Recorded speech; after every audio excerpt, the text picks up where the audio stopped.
naawa mo tayo. Nasabi nga ng Proverbs 22 verse 9, ang mahirap ay bahaginan mo ng pagkain, at tiyak na ikaw ay pagpapalaki.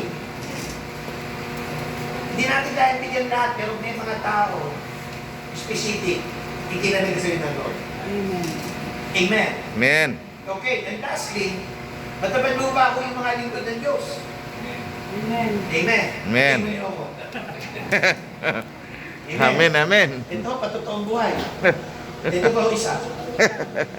Amen. Tapos pag-jojo, wala. Medyo lang. Okay. Matabang lupa daw ako. Sabi ko dito, Genesis chapter 12, verse 3, ang sa'yo magpala ay aking magpapalain. Amen.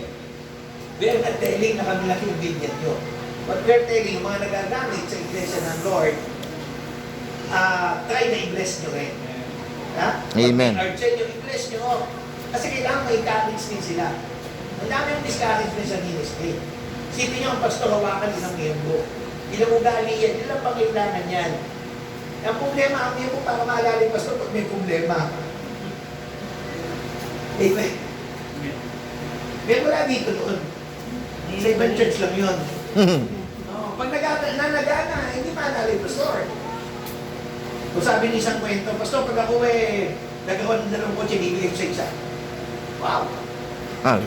Pastor, pag ako nagawa ng dalawang bahay, yung isa bibigay ko sa'yo.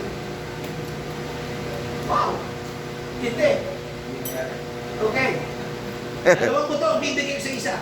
Sabi ng pastor, Brad, hindi ba dalawa baboy mo? Sabi nung si pastor na magkukot, alam dalawa yung baboy ko.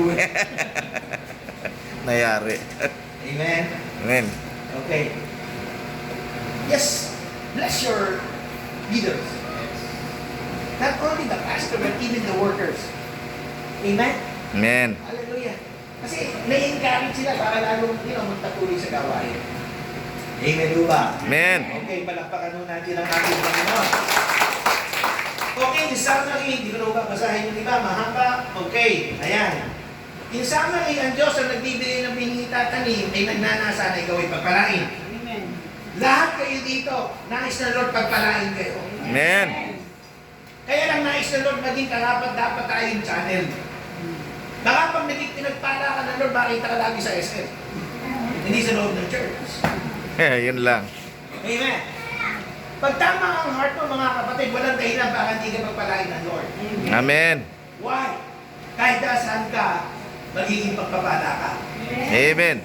Amen. Amen.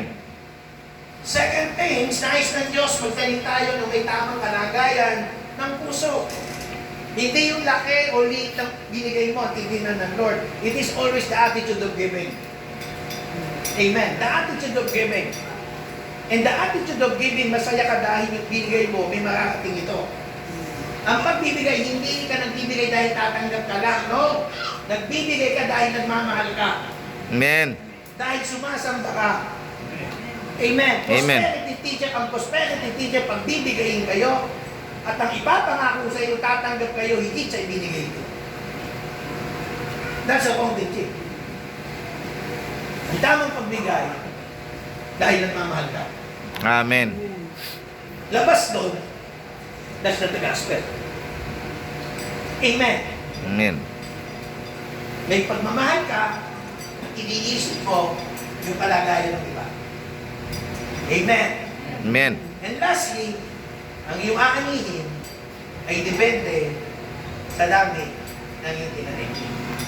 Amen? At ang pagtatanim, sasabihin sa iyo ng Lord kung saan ang magtatanim. Outside the church. Amen? Amen. Sinong tao, sinong anyone na inilalagay ng Diyos sa puso mo at napagpupayan.